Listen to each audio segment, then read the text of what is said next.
신명기 31장 1절로부터 8절까지 말씀입니다. 또 모세가 가서 온 이스라엘에게 이 말씀을 전하여 그들에게 이르되 이제 내 나이 120세라 내가 더 이상 출입하지 못하겠고 여호와께서도 내게 이르시기를 너는 이 요단을 건너지 못하리라 하셨느니라. 여호와께서 이미 말씀하신 것과 같이 내 하나님 여호와께서 너보다 먼저 건너가사 이 민족들을 내 앞에서 멸하시고 내가 그 땅을 차지하게 할 것이며 여호수아는 내 앞에서 건너갈지라.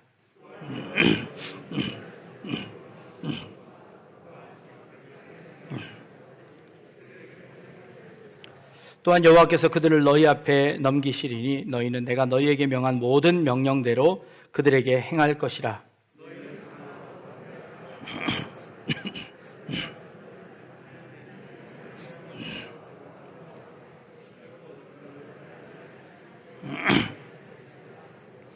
모세가 여호수아를 불러 온 이스라엘의 목전에서 그에게 이르되 너는 강하고 담대하라.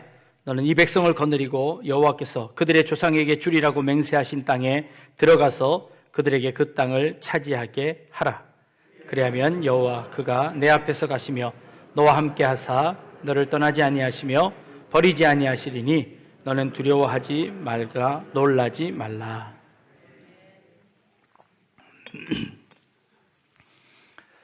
교회 오시다 보면 큰 길가에 부활절을 맞아 여러 형형색색의 부활절 깃발이 걸려 있는 것을 보셨을 겁니다. 여러분 별로 신경 안 쓰고 지나오셨는지도 모르겠는데요. 부천시 기독교 연합회에서 부활절을 맞이하며 한 달 전부터 축 부활을 알리며 그런 깃발을 걸었습니다. 며칠 전 그 길을 지나는데 어떤 분들이 그 위에서 공사를 하시더라고요. 근데 그 깃발 위에다가 연등을 다시는 겁니다. 연등은 4월 초파일을 맞이하며 불교 사찰에서 연등을 거는 겁니다. 제 마음이 조금 섭섭했습니다. 이 며칠만 좀 참으시지. 그 부활절 위에다가 연등을 다시니까 제 마음이 조금 불편했습니다. 저희가 한 달 전부터 달았으니 4월 초파일이 5월 8일이니까 그들도 한 달 전부터 달아야 하니 어쩔 수 없는 노릇이기도 합니다. 그래도 제 마음속에 이런 마음이 들었습니다. 그래도 우리는 두 번째 태어나셔서 이건 부활절이니까 그들보다 한 수 위가 아닙니까? 그들은 이제 처음 태어나신 거 다는 거니까 우리가 좀 양보해도 되겠다라는 그런 생각을 했습니다. 우리는 크리스마스도 있지 않습니까? 네, 그러니까 우리가 좀 양보하는 걸로 해 주셨으면 좋겠습니다. 그러고 나서 오늘 이 탄생에 관한 생일에 관한 것을 보면서 오늘 생일이신 분들을 제가 찾아봤더니 우리 황병윤 장로님이 오늘 생일이시고 우리 강경영 목사님이 생일이시고 또 유년부의 김하영 어린이가 생일이시고 또 저 멀리 이사 가신 남기보 집사님께서 오늘 생일이시더라고요. 네, 오늘 생일이신 분 생일을 축하합니다. 생일을 축하할 때, 생일을 표현할 때 생일을 맞은 사람이라고 하기도 하는데 간혹 어떤 분들이 이렇게 표현하시더라고요.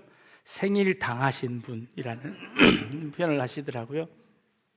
근데 그 말이 이게 문법적으로는 맞지 않습니다. 그런데 그 의미상 참 그 말이 맞다는 생각이 들었습니다. 생일은 맞는 게 아니라 당하는 거지요. 네, 생일을 당하는 사람이 한턱을 쏘는 겁니다. 네, 생일을 위해서 본인이 어떠한 것도 기여한 적이 없습니다. 생일은 그저 당하는 것이죠. 그래서 여러분들은 여러분들의 부모님들에게 당하신 겁니다. 그래서 오늘 생일을 당하신 거지요. 이 험난한 이 세상에 부모님에게 당해서 여러분들이 오늘 생일을 맞이한 겁니다. 심심한 위로의 말씀을 드립니다. 우리네 인생이 이렇게 당해서 태어났습니다. 어떠한 의지도 또 어떠한 기여도 없이 우리는 그렇게 이 땅에 태어납니다. 태어날 때 소리를 지르고 두 손을 꼭 움켜쥐고 살아보겠다고 발버둥 쳤지만, 그러나 그 갓난 어린아이의 힘으로 할 수 있는 것은 아무것도 없습니다. 부모님이 다 챙겨주셔야만 가능한 일이지요. 이제 내 힘으로 뭔가 좀 해보려고 할 수 있다고 해서 부모님에게 독립하고 이제 나아가려고 새로운 반려자를 만나는데 역시 당하고 말았죠. 여러분들이 더 호되게 당해서 지금 살고 있는 것 아니십니까? 우리 인생이 그렇게 당하는 인생들을 산다는 것이지요. 그렇게 수동적인 인생을 살아가고 있다는 겁니다. 죽음은 어떨까요? 죽음은 우리 마음대로 결정할 수 있을까요? 결코 그렇지 않다는 것 우리가 잘 알고 있습니다. 운이 없으면 100살까지도 산다고 하는 말이 있지요. 우리가 우리의 생명을 어찌할 수 없다는 것이지요. 우리 인생은 이렇게 늘 수동적으로 끌려가는 것 같습니다. 목사님, 그래도 크리스찬으로서 조금 더 적극적으로 능동적으로 살아가야 되지 않겠습니까? 우리에게 희망을 주시고 꿈을 주셔서 그렇게 살아가야 되지 않겠습니까? 라고 말하시는 분도 있을 줄 압니다. 그런데 우리의 인생이 그런 것을 우리는 부인할 수 없습니다. 오늘 우리가 읽은 본문에 보니까요, 모세가 이렇게 이야기합니다. 내 나이가 이제 120세가 되었고 이제 내가 너희 앞에 출입할 수 없고, 거기다가 하나님께서 내가 요단강을 건너가서 가나안 땅에 들어가는 것을 허락하지 아니하셨으니 내가 이제 이곳에서 내 삶을 마치려고 한다 라고 모세가 이야기하는 것입니다. 여기까지 들으면 너무 서글퍼집니다. 하나님께서 모세를 얼마나 크게 사용하셨습니까? 불꽃처럼 활활 타오르는 그의 삶이 이제 사그라들으니까 하나님께서 그 모세를 내치고 거기다가 가나안 땅도 허락하지 아니하시며 그곳에서 일생을 마치게 하시는 것입니까? 모세의 탄생서부터 모세가 발버둥 치며 살아보려고, 민족을 위해서 일해보려고 할 그때에 그는 아무것도 할 수 없었습니다. 그래서 광야로 가서 양치고 있었지요. 그런 그를 하나님께서 강권해서 하나님의 일을 시키셨습니다. 그의 삶은 온전히 수동적인 삶을 살아냈지요. 그렇다면 하나님 마지막에 가서는 좀 은혜를 베푸셔야 되지 않을까요? 마지막에 가서는 그 가나안 땅도 좀 들어가게 해주시면 안 될까요? 그런데 하나님께서 사정 봐주지 않고 이 모세가 그곳에서 죽게 하시는 겁니다. 모세가 그럴 운명인 것을 알고 그 가나안 땅이 바라보이는 요단강 건너편 모압 땅에서 지금 유언처럼 이스라엘 백성들에게 이야기하고 있습니다. 그런데 이 모세의 유언이 참 이상합니다. 이스라엘 백성들에게 이렇게 말하고 있습니다. 너희는 강하고 담대하라. 너희는 두려워하지 말아라. 하나님께서 너희와 함께 하실 것이다 라고 말하고 있습니다. 지금 자기는 가나안 땅도 들어가지 못하면서 그곳에서 죽을 형편에 있는데 그렇게 신세한탄하고 있으면서 이스라엘 백성들에는 강하고 담대하라고 이야기하고 있습니다. 그게 말이 됩니까? 이스라엘 백성들은요, 모세가 없는 40일 동안도 참지 못하고 그들은 우상을 만들었던 그런 백성들입니다. 그런데 그 백성들에게 이 모세가 지금 두려워하지 말고 떨지 말고 강하고 담대하라고 말하고 있습니다. 이게 무슨 뜻일까요? 이게 어떤 의미에서 그런 말을 했을까요? 모세의 그렇게 이야기할 수 있었던 근거는 무엇이냐면 바로 앞절에 있습니다. 하나님께서 너희 먼저 행하시기 때문이다 라고 말하고 있습니다.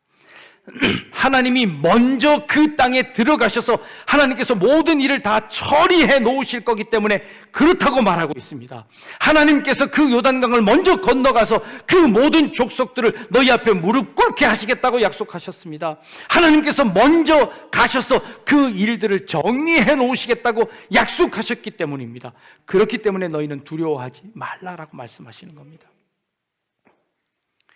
이 수동형으로 사는 이 삶은요, 그저 무기력하게 끌려가는 삶이 아니라 오히려 하나님께서 미리 준비해 놓으시고 하나님께서 미리 예비해 놓으신 그 길을 믿음으로 순종하고 나아가는 수동형이라는 것입니다.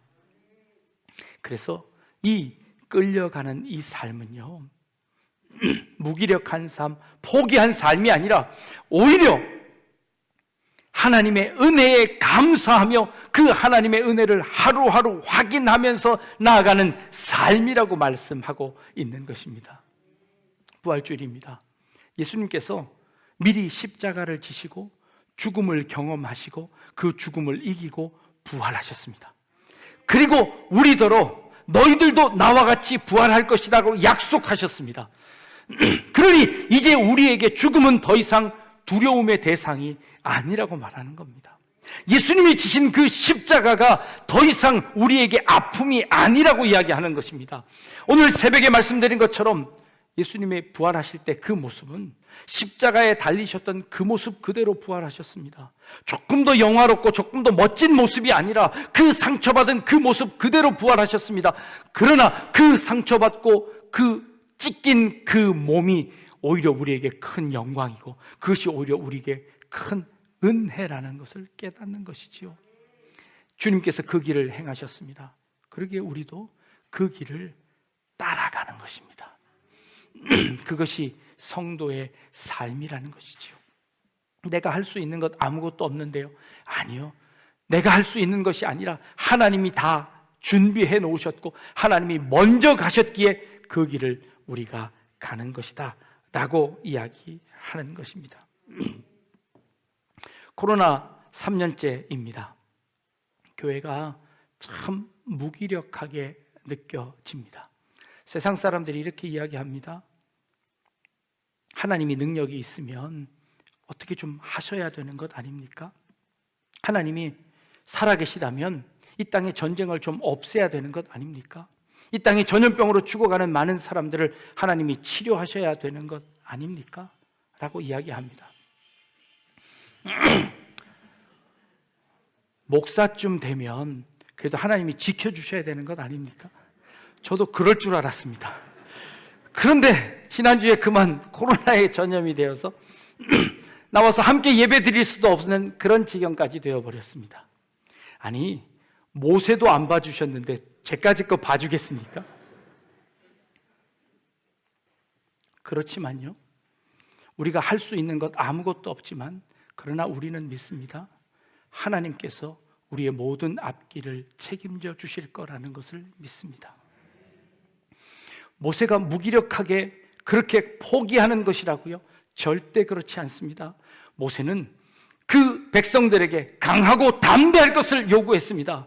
하나님께서 미리 행하실 것이니 두려워하지 말라고 했습니다. 실패하고 좌절하지 말라고 했습니다. 그 땅에 가면 하나님께서 미리 준비해 놓으실 것이라고 약속하셨습니다. 코로나 이후에 이 세상을 향하여서 우리 교회가 어떠한 답도 줄 수 없습니다. 그러나 우리는 압니다. 이 코로나가 지난 이후에 우리는 더 성숙해 있을 것이라는 것을 압니다. 이 고난이 우리를 넘어뜨릴 수 없고 이 아픔이 우리를 좌절시킬 수 없고 이 핍박이 우리를 더 이상 전진하지 못하게 막을 수 없음을 압니다. 우리는 하나님이 이미 이겨놓으신 그 길을 걸어가기 때문입니다. 그래서 우리는 세상에 어떠한 답을 줄 수 없지만 그럼에도 불구하고 실패하고 좌절하지 않고 다시 일어서는 모습을 보여줄 수 있습니다. 오늘 부활절을 맞아 이렇게 많은 성도님들이 함께 나오셨습니다. 네, 이럴 줄 알았습니다.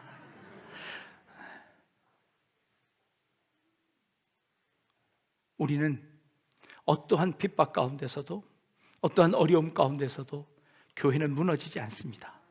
교회는 우리 성도는 좌절하지 않습니다. 왜냐하면 예수님께서 이미 부활하셨기 때문입니다. 하나님께서 우리의 그 길을 먼저 가셔서 그 길을 다 준비해 놓으셨기 때문입니다. 그래서 우리는 그 길을 순종하며 나아가는 것입니다. 먼저 행하신 그 길 앞에 우리는 그 길 한 걸음 한 걸음 따라가는 것입니다. 예수님이 행하시는 그 길, 어려운 길 이미 분명합니다. 그럼에도 불구하고 주님께서 이미 이루어 놓으신 길임을 압니다. 그러기에 예수님 닮는 삶을 따라가기를 원합니다. 한쪽 뺨을 맞으면 다른 한쪽 뺨을 돌려대며 오리를 가자는 자에게 심리를 갖고 겉옷을 달라는 자에게 속옷을 내주는 그 일들, 쉬운 일이 아님을 압니다. 그럼에도 불구하고 주님이 먼저 행하셨기에, 그리고 믿음의 선배들이 그 길을 걸어갔기에 우리 그 길 함께 걸어가실 수 있기를 바랍니다. 주님이 먼저 가신 그 길, 하나님께서 먼저 가셔서 닦아놓은 그 길, 이제 순종하며 한 걸음 한 걸음 함께 나아가는 우리 약대중앙교회 우리 모든 성도님들 다 되시기를 주님의 이름으로 축복합니다. 기도하겠습니다. 하나님이 먼저 가서 행하셨기에 우리는 그 길을 아멘으로 따라가는 저희들의 삶이 되게 하여 주옵소서. 힘들고 어려운 길이지만 절대 좌절하거나 포기하지 않게 하시고 다시 일어나 은혜로 그 길을 나아가는 저희들의 삶이 될 수 있도록 인도하여 주옵소서. 감사드리며 예수님의 이름으로 기도합니다. 아멘.